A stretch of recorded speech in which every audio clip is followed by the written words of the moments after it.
રથયાત્રામાં અખાડા અને પહેલવાનોનું અલગ જ મહત્વ હોય છે. લોકો તેમને જોવા માટે આતુરતાપૂર્વક રાહ જોતા છે.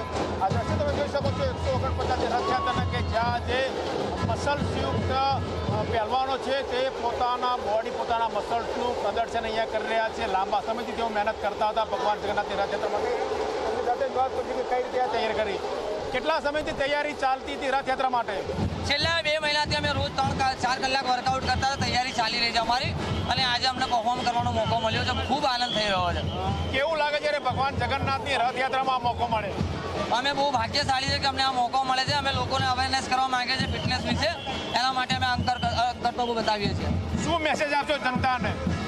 કે જીમ જાઓ, સારું સ્વાસ્થ્ય ખાઓ, ખોરાક સારો લો અને બોડી બનાવો, ફિટ રહો. તમે જોયું કે આ એ પહેલવાનો છે કે જેઓએ કસરત કરી અને પોતાના શરીરને મજબૂત બનાવ્યું.